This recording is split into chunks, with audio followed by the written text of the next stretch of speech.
काय नाव आपलं? किरण दाभाडे. काय करतात? काय आपली शेती, दूधधंदा, आपल्याला आता या विधानसभेमध्ये काय वाटतं की घड्याळ्याचे काटे तरी काय वाटतं? काय वाटतं? आता घड्याळ्याचे काटे फिरतील का तुतारीचा आवाज निघत. जर आपण प्रत्येक गावोगावी जर गेलं तर समाजाची किंवा मतदारांची जी भूमिका आहे की यावेळेस तुतारीचा आवाज निघणार आहे आणि घड्याळ्याचे काटे फिरायऐवजी ते उलटे फिरून तुतारीचा आवाज निघणार ते कसा निघणार तुतारी? जर आज तालुक्यामधील बरेचसे मराठा नेते जर आज भुजबळांसोबत आहेत तर आपण कोणाच्या बेसवरती आपण तुतारीचा आवाज निघाला असं वाटतं? पहिला मुद्दा तुम्हाला म्हटलं तुतारीचा आवाज निघणार, परंतु या स्थितीला तुतारी किंवा घड्याळ हा मुद्दा मतदारसंघामध्ये तरी गौण आहे. याचं कारण असं आहे की ह्या मतदारसंघामध्ये ज्या सर्वसामान्य मतदारांनी ही निवडणूक आपल्या हातात घेतलेली आहे, त्यातल्या त्यात विशेष करून जो समाज मराठा समाज हा एवढा लासलगाव विधानसभाच्या एकूण मतदारापैकी 45% आहे. आपण पाहतो की येवला लासलगाव विधानसभेच्या मतदाराची संख्या 3,10,000 ते 15,000 आहे. यात 1,40,000 हा मराठा मतदार आहे, म्हणजे या एकूण संख्येच्या 45%. आणि कोणताही उमेदवार मराठा समाजाच्या मतांच्या व्यतिरिक्त निवडून येऊ शकत नाही. त्याला भुजबळ साहेब सुद्धा 4 टर्म आपण म्हणतो तर त्याला हे ठरले नाही. तर दरवेळेस भुजबळ साहेबांना या मतदारसंघामधून निवडून आणण्याकामी मराठा मतदारांनीच मोठ्या प्रमाणामध्ये निवडणुकीत सहभाग घेऊन त्यांना मतदान केलं आणि त्यांना निवडून आणलं. आता तुम्ही जे विचारलं तर येवल्यामध्ये मराठा नेते थोडक्यात माजी आमदार कल्याण बापू पाटील आणि येवल्यातून सहकार नेते बनकर अण्णा, हे दोन आपण पाहतो का मराठा समाजातील चेहरे आज भुजबळ साहेबांबरोबर दिसतात प्रचारामध्ये. परंतु नेत्यांपेक्षा सर्वसामान्य मराठा मतदार हा आपल्या स्वाभिमानाला, आपल्या समाजाला जी भुजबळ साहेबांकडून मुद्दामून अनावधानाने वेगळं आणि मुद्दाम होऊन ज्या काही अश्लाघ्य आपण पाहतो ते संतापजनक किंवा अपमानास्पद जे वक्तव्य केलेलं आहे याच्यामुळे दुखावलेलं आहे. त्या कारणाने मराठा समाजातले हे दोन नेते असू किंवा दुसऱ्या फळीतले नेते असू भुजबळ साहेबांबरोबर, परंतु संपूर्ण अखंड येवला लासलगाव विधानसभेतील मराठा समाज हा भुजबळ साहेबांच्या विरोधात गेलेला आहे. आणि ते आपलं जे मतदान आहे ते विरोधी उमेदवाराला करणार आहे. विरोधी उमेदवार भुजबळ साहेबांच्या विरोधात हे माणिकभाऊ शिंदे आहेत आणि त्यांची निशाणी तुतारी आहे. त्याच्यामुळं तुतारीला 1% मतदान हे सर्वसामान्य मराठा समाजाचं होणार म्हणजे होणार. आज आपण बघतो की जर मराठा समाजाचं जर मराठा समाजावर आज आपण पूर्ण निवडणूक हे जे वातावरण चित्र दिसतंय ते जरांगे फॅक्टरमुळे दिसतं हे आपण काही कारण बरोबर बोलले तुम्ही. जरंगे फॅक्टरचा तर परिणाम आहेच. संघर्ष योद्धा मान्य जरंगे पाटील यांच्या आंदोलनामध्ये महाराष्ट्रातून जसा मराठा समाज जोडला गेला, त्यातील येवल्यातील मराठा समाज बांधव सुद्धा त्यांच्या आंदोलनाशी जोडला गेला. आणि हे आंदोलन चालू असताना भुजबळ साहेबांच्या मराठा आंदोलनाला असलेला विरोध, मराठा समाजाला ओबीसी मधून आरक्षणाला असलेला विरोध हे करत असताना त्यांचं कालांतराने जरंगे पाटलांबरोबर द्वंद्व झालं. शाब्दिक चकमकी उडाल्या, एकमेकावर टीका टिप्पणी झाली. जरंगे पाटलांनी त्यांच्यावर टीका टिप्पणी केली असेल. हे करत असताना जरंगे पाटलांचं आंदोलन हे संविधानिक मार्गाने होतं. भुजबळ साहेब हे संविधानिक पदावर असताना हे मंत्री आहे. मंत्री असलेला व्यक्ती जेव्हा शपथ घेतो की मी ईश्वर साक्ष शपथ घेतो, मी कोणत्याही समाजाबद्दल आकस बाळगणार नाही आणि कोणत्याही समाजाबद्दल ममत्व बाळगणार नाही, सर्व समाज आम्हाला सारखा राहतो, असं तो त्या ठिकाणी शपथ घेतो.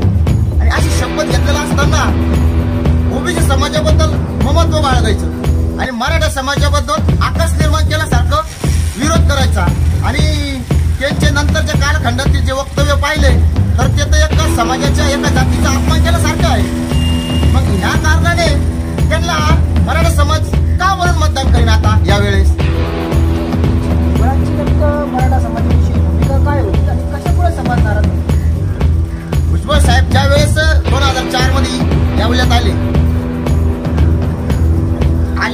किंवा आणले त्यावेळेस त्यांच्या पुढं मराठा समाजातीलच माजी आमदार म्हणजे ते स्टँडिंग आमदार होते कल्याण बापू पाटील. तर त्यांना लोकांनी मराठा समाज असताना सुद्धा तिसऱ्यांदा न चान्स देता निवडून न देता मराठा समाजांनी आपलं भरभरून मतदान हे भुजबळ साहेबांच्या पारड्यात टाकलं आणि भुजबळ साहेबांना त्यांच्या राजकीय जीवनामध्ये ही संजीवनी दिली आणि राजकीय आपण म्हणतो ना करिअर सावरायला त्यांना येवला विधानसभेतील विजय महत्वाचा ठरला. ते आले उपमुख्यमंत्री होते, ते आले मंत्री झाले, पर्यटन मंत्री झाले असतील नंतरच्या काळात, अगदी सार्वजनिक बांधकाम मंत्री होते. हे जे त्यांनी पद उपभोगले आमदार झाल्यामुळं हे आमदार करायला हा मराठा समाजच त्यांच्या बरोबर होता ना. त्याच्यानंतर 2009 मध्ये मराठाच उमेदवार होता ज्यांनी त्यांना आणलं माणिक भाऊ शिंदे तेच त्यांच्या विरोधामध्ये निवडणुकीला उभे होते. 2009 मध्ये लोकांनी माणिक भाऊ शिंदेना मतदान न करता पुन्हा भुजबळ साहेबांनाच मतदान केलं, पुन्हा ते निवडून आले. त्याच्यानंतर येवला लासलगाव विधानसभेच्या इतिहासामध्ये कोणताही आमदार दोन वेळेस नंतर तिसऱ्यांदा आमदार झालेला नाही हा इतिहास आहे. 1952 पासून तर भुजबळ साहेब आमदार असल्यापर्यंत 2009 पर्यंत 14 मध्ये भुजबळ साहेब निवडून येता की नाही याची शंका होती. तिसऱ्यांदा आमदार झालेला नव्हता.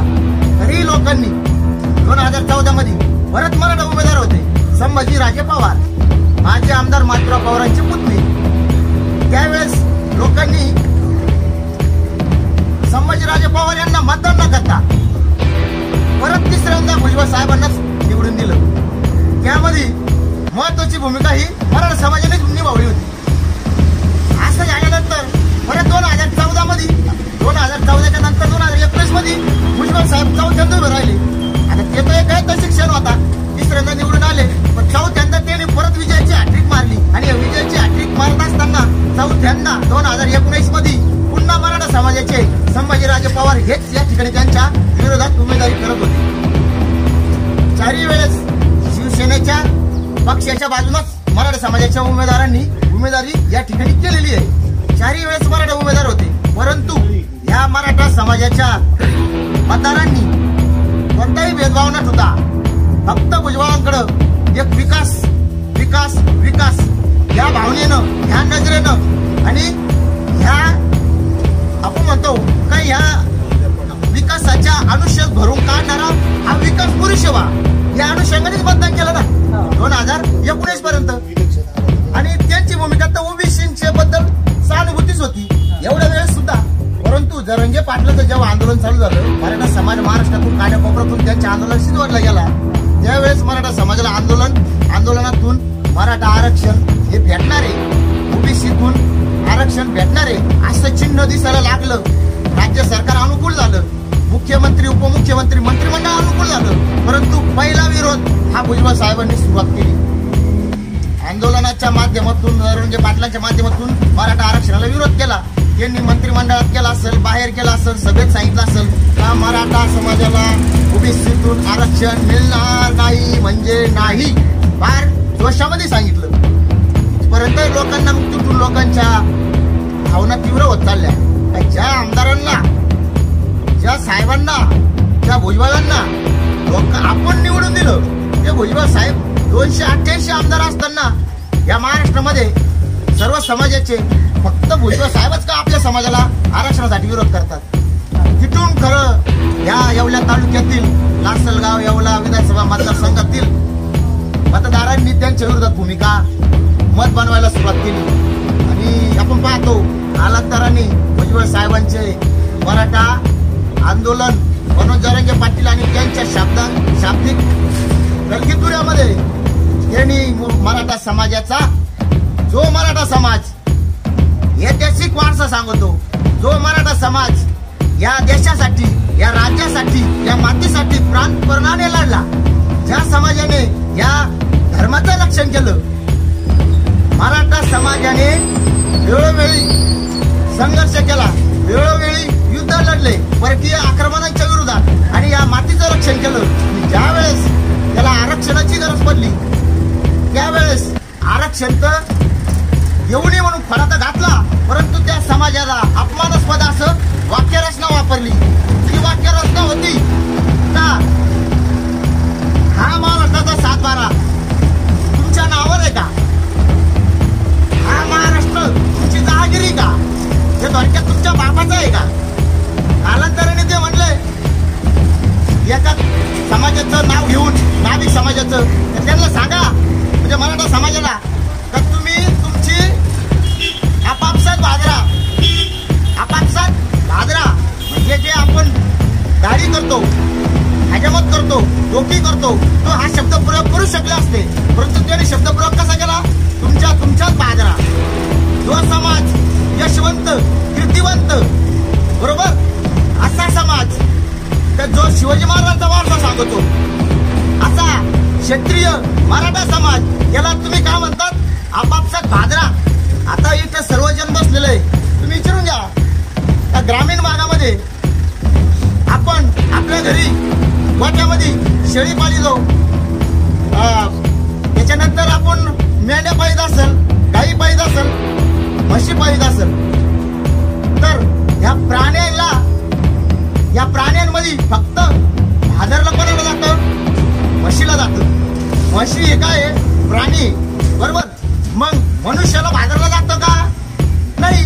मनुष्याचं काय केलं जातं, डोकी केली जाते, हजामत केली जाते बरोबर. लई झालं तर टकली चंपी काय जे शब्द प्रयोग असतील ते, पण हे आता भादारा म्हणजे थोडक्यात आम्ही काय झालो, रेडे झालो का. रेड्याला भाजायला जातं, म्हशीला भाजायला जातं, याचा अर्थ तुम्ही आमच्या समाजाला रेड्याच्या पंक्तीत बसवलं. हा आमचा सर्वात मोठा अपमान आहे. याच्यावर त्यांचं शब्दरचना किंवा वाक्यरचना थांबली नाही. परत त्यांच्या सभामधून एक वेळेस ते डायरेक्ट म्हटले चोंग्याण्णव. आता चोंग्या शब्दाचा अर्थ काय आहे, आणि ग्रामीण भागात परत विचारा तुम्ही, म्हणजे तुमच्या बापाचा 7-12 आहे का, ही जहागिरी आहे का तुमची, तुमच्याच बाजरा. चोंग्याण्णव म्हणजे मानता ज्या वेळेस परकी आक्रमण झाले त्यांनी काय केलं, आपल्या हातातलं जे शस्त्र असेल, आपल्या हातातलं जे अवजार होतं, कोणतं नांगर असेल, खुरपा असेल, वकर असेल, हा तो बाजूला ठेवला आणि हातात काय घेतलं, शस्त्र घेतलं. म्हणजे जो समाज शेती करतो म्हणून कुणबी आणि समाजाच्या, या राज्याच्या, या देशाच्या, या मातीच्या रक्षणासाठी त्यांनी शस्त्र हातात घेतलं. असा तो क्षत्रिय मराठा झाला. म्हणजे हा मराठा समाज कुणबी बी आहे आणि क्षत्रिय बी आहे. कुणबी आहे, क्षत्रिय आहे आणि काळा परतोय त्याच्या मुलांना, लेकरं बाळांना शेतीच्या उत्पन्नातून भागत नाही, म्हणून तो मोठ्या पोटतिडकीने आपल्या मुलाबाळांना शिकवतो. शिकवल्यावर त्यांना नोकरीची अपेक्षा लागती, पण या आरक्षणाच्या, या रिझर्वेशनच्या या कोट्यामुळं मराठा समाजातील मुलं मुली हे नोकरीपर्यंत पोहोचत नाही. आणि असं असताना तो आरक्षण मागू राहिला आणि आरक्षण मागत असताना यांची चळवळ उभी राहिली. आणि 2 वर्षापासून दरंगे पाटलांनी जे मराठा आरक्षण संदर्भात जे रान पेटवलं पूर्ण संपूर्ण महाराष्ट्रात, त्याच्या आरक्षणाच्या आंदोलनाच्या बरोबर हा येवला तालुक्यातील लासलगावचं संपूर्ण मराठा समाज, तरुण तरुणी, मराठा बांधव, बाया बाप्या सर्व त्या आंदोलनाशी जोडले गेले. अशा समाजाला तुम्ही जर अभद्र टिप्पणी करीत असाल, त्याची निंदा नाराजगी करीत असाल, ते बी कुठं केली कुठं पाहिजे. खाजगीत बोलणं वेगळं, आपण पाहतो काही नकला करायच्या गोष्टी आहे किंवा एखाद्या मुद्द्याला व्यक्त व्हायचंय, तर त्यासाठी काय राहतं, एक रंगमंच राहतो, नाट्यमंच राहतो, रंगमंच राहतो कला मंडळींचा, तिला ते सादर करावं लागतो. पण यांनी राजकारणाचाच रंगमंच बनवला आणि त्या राजकारणाच्या रंगमंचावर आमच्या मराठा समाजाचा तमाशा मांडला, आमच्या मराठा समाजाचा बाजार मांडला आरक्षणाचा. जरंगे पाटलांना तर काय काय बोलले. असं असताना जो सर्वसामान्य मराठा समाज आहे, माता भगिनी आहे, ते भुजबळ साहेबांना का मतदान देतील, आणि भुजबळ साहेबांनी सुद्धा का त्यांची गुण अपेक्षा ठेवावी का आम्हाला तुम्ही मतदान करा. आणि जे तुम्ही अगोदर आम्हाला प्रश्न हे जे दोन येवला तालुक्यातील नेते त्यांच्याबरोबर आहे ते गेले. आता त्यांच्याबद्दल बोललं नाही पाहिजे. आता बापू आहे कल्याण बापू, आता त्यांचा जर विषय केला काढला तर कल्याण बापू 10 वर्ष आमदार होऊन जायले. आजही त्यांना 50-60 हजार महिन्याला पेन्शन मिळती माझी आमदाराची, बरोबर आहे. त्यांना काय गरज आहे मराठा समाजाच्या आंदोलनाची? पण ते भुजबळ साहेबांबरोबर गेले. आता त्याच्या नावात कल्याण आहे, ते स्वतःचं कल्याण करायला गेले का जनतेचं कल्याण करायला गेले? त्यांच्या भूमिकेमुळे जनतेचं कल्याण न होता अकल्याण झालं. राहिले बंद करा अण्णा. त्यांना सर्व तालुक्यातून सर्व तरुण वर्ग असेल किंवा सर्व समाजातील माता भगिनी तरुण वर्ग का अण्णा म्हणतात. अण्णाबद्दल आपण आजही आदरोक्तच बोलणार, परंतु आता तुम्ही विषय काढला तर त्यांच्या संदर्भात आपण फक्त एकच बोलू शकतो. कल्याण बापू जसे कल्याण करायला गेले तसे अण्णा काय स्वतःच लक्ष्मी दर्शन घ्यायला तर काही केले नाही. आता ते पहिल्यापासून भुजबळ साहेबांबरोबर आहे असं आपण गृहीत धरूया म्हणून थांबले असतील. परंतु आज सर्व समाज एका बाजूला आणि अण्णा समाजाच्या विरोधात साहेबांबरोबर. आता अण्णाच्या नावामध्ये म्हणजे लोकांची प्रतिक्रिया आहे. अण्णाच्या नावामध्ये काय आहे? अंबादास म्हणजे देवीचा दास, अंबा जगदंबा तिचा दास. पण हे तिकडे काय करू राहिले? हे भुजबळ दास व्हायला गेले, बरोबर आहे. हे तर लक्ष्मीपुत्र आहे, यांना काय गरज आहे तिकडे जायची? तरी त्या ठिकाणी गेले. जे गेले ती त्यांची भूमिका आहे, त्याच्याबद्दल समाज काही त्यांना आता म्हणणार नाही निवडणुकीच्या तोंडावर. परंतु समाज जेव्हा हा मराठा समाज जेव्हा इलेक्शन झालेलं राहील, निवडणूक झालेलं राहील, परंतु या समाजाच्या या विधानसभेची नोंद राहील का 2024 जे निवडणूक होती येवला लासलगाव विधानसभा, या येवला लासलगाव विधानसभेमध्ये संपूर्ण मराठा समाज सर्वसामान्य गरीब शेतकरी कष्टकरी हा एका बाजूला होता आणि या समाजाचं प्रतिनिधित्व करणारे स्थानिक पातळीवरचे इकडं 46 गावातून कल्याण बापू असतील किंवा इकडं बनकर अण्णा असतील येवल्यातून, हे दोन्ही नेते समाजाबरोबर नव्हते. हे कोणाबरोबर होते? भुजबळ साहेबांबरोबर होते. आजही वेळ गेलेली नाही. आजही आमचं त्यांना आव्हान आहे का अण्णा बापू परत फिरा, 30 तारखेच्या चांगला निर्णय घ्या आणि आपल्या येवला लासलगाव विधानसभेतील मराठा समाजाबरोबर तुम्ही राहा. ही भूमिकाच तुम्हाला योग्य आहे. त्यावर मला असं म्हणायचं आहे की हा झाला कल्याण बापूंचा आणि अण्णांचा विषय, परंतु तालुक्यामध्ये इतरही काही नेते आहेत, घराणी कंपनी असेल, अजून संभाजीराजे असेल, यांच्याविषयी तुम्ही काय करू शकता? नाही, संभाजीराजे जे शिवसेना पक्षात आहे, उद्धव बाळासाहेब ठाकरे, तो पक्ष महाविकास आघाडीचा भाग आहे आणि ते राष्ट्रवादी काँग्रेस शरदचंद्र पक्षाबरोबर असल्यामुळे आघाडी असल्यामुळे ते माणिक भाऊ शिंदे यांच्याबरोबर प्रचार दौऱ्यात सक्रिय आहे. त्यांच्याबद्दल बोलण्यास काही कारणच नाही. राहिलं तुम्ही दराडे फॅमिलीचं नाव घेतलं, माजी आमदार नरेंद्र भाऊ दराडे असतील किंवा शिवसेनेचे जिल्हा अध्यक्ष कुणाल भाऊ दराडे, हे सुद्धा पक्ष म्हणून माणिक भाऊ शिंदे यांच्याबरोबर आहे. आणि त्यांचं जर आपण वेगवेगळं भाषण ऐकलं, त्यांचं जर काही वक्तव्य ऐकलं तर ते एक येवला लासलगाव विधानसभेच्या मतदारांची एक अस्मिता, एक भूमिपुत्र हवा, ह्यामुळे ते आज माणिक भाऊ शिंदे यांच्या बरोबरच आहे. त्याच्यामुळे दराडे फॅमिली असेल किंवा पवार फॅमिली असेल, हे माणिक भाऊ शिंदे यांच्या बरोबर आहे. म्हणजेच महाविकास आघाडी बरोबर आहे. महाविकास आघाडीचे उमेदवार माणिक भाऊ शिंदे आहे, त्यांची निशाणी तुतारी आहे आणि या निशाणीला सर्वसामान्य मराठा समाज या येत्या 20 तारखेला भरघोस मतांनी निवडून देणार. भुजबळ साहेबांच्या विरोधात मतदान.